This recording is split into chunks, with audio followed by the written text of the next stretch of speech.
Ukraine ने बड़ा दावा किया। यूक्रेन ने कहा कि उसने बखमूत में सिर्फ 24 घंटे में रूस के 500 सैनिकों को मार गिराया है। हालांकि इस दावे की पुष्टि अभी नहीं हो पाई है, ना ही रूस की सरकार ने इसे लेकर कोई जवाब दिया है।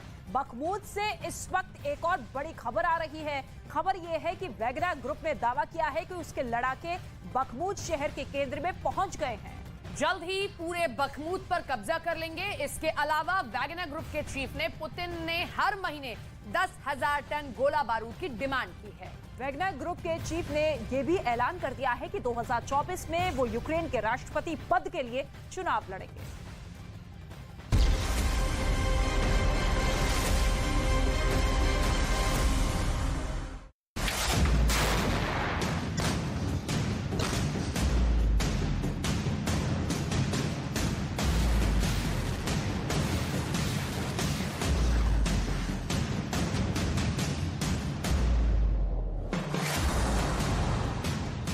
यूक्रेन के जलते बखमूत से उठने वाले काले धुएं ने रूस के राष्ट्रपति व्लादिमीर पुतिन की नींद उड़ा दी है।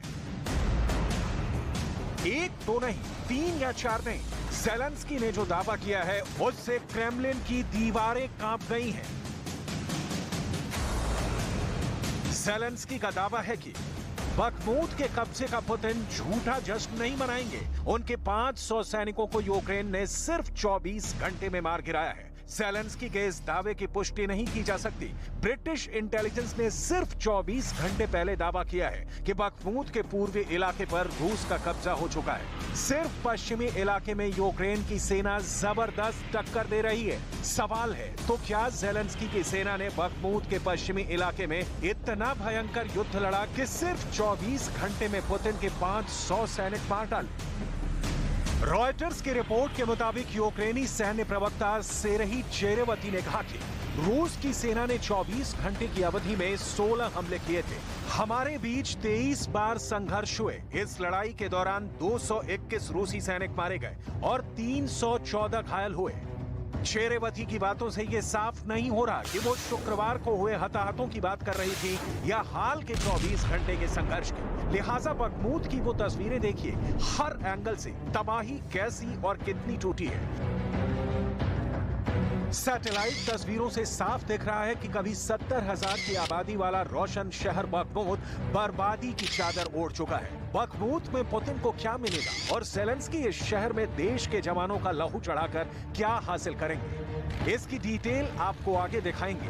इस वक्त आपकी स्क्रीन पर एक 27 साल के कमांडर का शव है। यूक्रेन की राजधानी कीव के Saint Michael Golden Domed Monastery में यूक्रेन के राष्ट्रपति वोलोदिमीर ज़ेलेंस्की और फिनलैंड की प्रधानमंत्री सना मरीन दिमित्रो कोर्त्सियोबाइलो की शोक सभा में पहुंचे।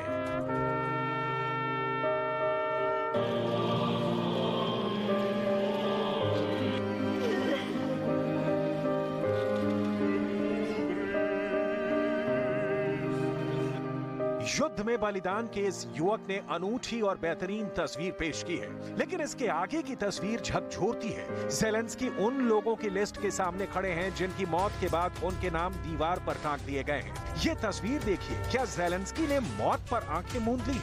दिमित्री जैसे युवक यूक्रेन के लिए जिस तरह जान पर खेल रहे हैं, उनसे पुतिन के फौलादी इरादे भी डगमगाने लगते हैं और यही बखमूत में हो रहा है। У нас з тобою було багатько мрій, які ми потроху реалізовували. Але ти маєш бути впевнений, що ми не лише помстимося. Ми ще й обов'язково переможемо. Спи спокійно, друже. Слава Україні! Героям слава! बखमूत में कहा जा रहा है कि अब तक रूस के 20,000 से ज्यादा सैनिक मारे गए हैं। यूक्रेन के करीब 5,000 सैनिक देश बचाते बचाते जान पर खेल चुके हैं। 70,000 की आबादी में अब चंद हजार भी नहीं बचे हैं जो बंकरों में छिपे बैठे हैं। एक गोला और काम तमाम।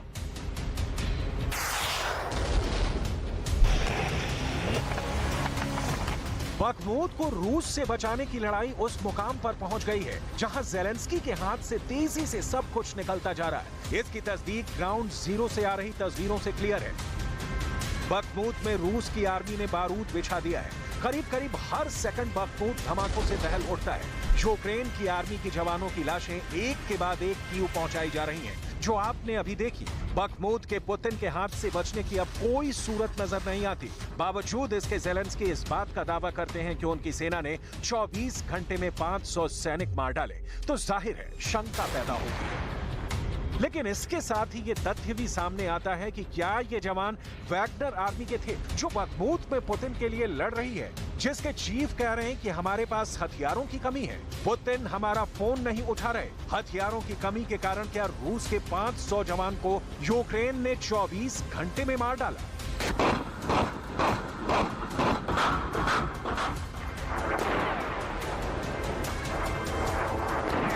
अगर ये सच है तो पुतिन को आज की रात भी नींद नहीं आने वाली है, क्योंकि बखमूत का बारूद रूस को भी जला रहा है। वैगनर आर्मी आज से नहीं 2014 से पुतिन के लिए लड़ रही है। पहले 2014 में क्राइमिया कब्जे के लिए और अब फरवरी 2022 से यूक्रेन के खिलाफ शुरू युद्ध में। वैगनर आर्मी और रमजान कादिरोव की चेचन सेना पुतिन के दो भाड़े के दाहिना और बायां हाथ है। ये दोनों आर्मी अपनी पुतिन भक्ति के लिए दुनिया भर में जानी जाती है। इनके आका पुतिन का एक ऑर्डर जान देने के लिए काफी होता है। वैगनर ने अब तक जितनी लड़ाइयां लड़ी हैं, अपनी बदनामी के बावजूद उनमें पुतिन के लिए विजयी रहा है। लेकिन यूक्रेन का युद्ध उल्टा पड़ रहा है। यूक्रेन में वैगनर के जवानों की बलि चढ़ाने के बावजूद येवेगिनी पेरोग्जिन के हाथ खाली हैं। यहाँ तक कि अब उनके आका पुतिन भी उन्हें बर्बाद कर देना चाहते हैं। तभी तो बखमूत से येवेगिनी पुतिन को फोन मिलाते हैं, लेकिन पुतिन फोन काट देते हैं। बखमूत में वैगनर लड़ रहे हैं, येवेगिनी पेरोग्जिन और हथियार चाहते हैं, पुतिन फोन नहीं उठाते और बखमूत में ज़ेलेंस्की 500 रूस के सैनिकों को मार डालने का दावा करते हैं। क्रोनोलॉजी समझिए और बखमूत को लेकर पुतिन अगला आदेश क्या जारी करेंगे, समझने की कोशिश कीजिए। क्यों बखमूत सिर्फ शहर या युद्ध का मैदान नहीं, पुतिन के लिए प्रतिष्ठा का प्रश्न बन चुका है। बखमूत की हार मॉस्को में खेरसॉन की हार के बाद सबसे हाहाकारी होगी। बखमूत करीब 6 महीनों से रूस के लिए सबसे जटिल मैदान बना हुआ है। दोनों देशों की सेनाओं की ओर से रक्त बहाने के बावजूद बखमूत अब तक पुतिन के फुल कंट्रोल से बाहर है।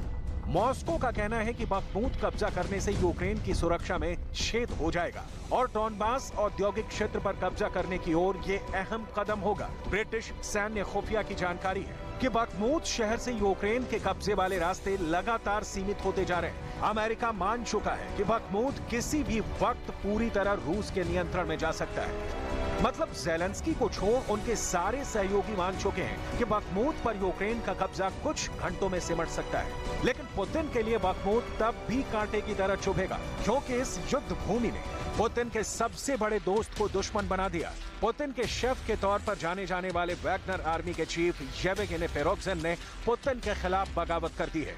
ये हथियार की डिमांड पूरी नहीं होने के कारण वैगनर चीफ ने सिर्फ नहीं किया है, इसके पीछे येवेगिनी पेरोग्जिन की महत्वाकांक्षा है और उसे पूरा करने का मौका यूक्रेन युद्ध दे रहा है। इसीलिए येवेगिनी पेरोग्जिन ने ऐलान किया है कि वो 2024 का रूस के राष्ट्रपति का चुनाव लड़ेंगे। मतलब पुतिन के सामने येवेगिनी पेरोग्जिन राष्ट्रपति के उम्मीदवार होंगे। दूसरी भाषा में कहें तो सेंट पीटर्सबर्ग के पुतिन के खानसामे ने अब पुतिन को सीधा चैलेंज कर दिया है। उस पुतिन को जिसका रूस में 2 दशकों से कोई मुकाबला नहीं, उस पुतिन को येवेगिनी पेरोग्जिन धोखा दे रहे हैं, जिनके इशारे पर ही वैगनर आर्मी बनी, जिसे रूस की मिलिट्री का साथ मिला।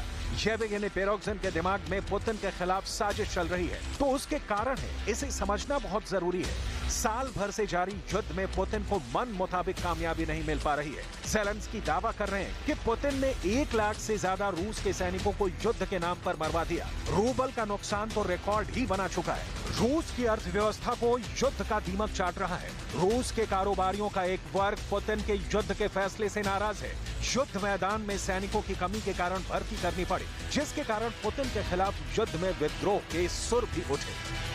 रूस के भाड़े के सैनिकों के समूह वैगनर ग्रुप के संस्थापक येवेगिनी पेरोग्जिन यूक्रेन युद्ध के दौरान काफी ताकतवर होकर उभरे हैं। रूस में सत्ता को लेकर गुटबाजी भी तेज होने के कयास लगाए जा रहे हैं। पुतिन के हालिया फैसले से भी इन कयासों को बल मिल रहा है। इसका उदाहरण भी व्लादिमीर पुतिन ने यूक्रेन में अपने टॉप कमांडर सर्गेई सुरोविकिन को पद से हटाकर दिया। पुतिन बैटल ऑफ बखमूत में नहीं हारेंगे, लगभग तय दिख रहा है। भले ही ज़ेलेंस्की सिर्फ 24 घंटे में पुतिन के 500 सैनिकों को मारने का दावा करे, लेकिन पुतिन बखमूत से चली येवगेनी पिरोग्जिन नाम की हवा से जरूर घबरा सकते हैं। भस्मासुर की पैदाइश पर पुतिन क्रेमलिन के महल में शायद अफसोस भी जता रहे हैं और बखमूत में ही यूक्रेन की आर्मी के साथ येवगेनी पिरोग्जिन की वैगनर आर्मी को भी समाप्त कर देना चाहते हैं। ना रहेगी वैगनर आर्मी, ना रहेंगे येवगेनी पिरोग्जिन। शायद यही कारण है कि वैगनर बखमूत भले ही रूस से उसका दाना पानी उठ गया है,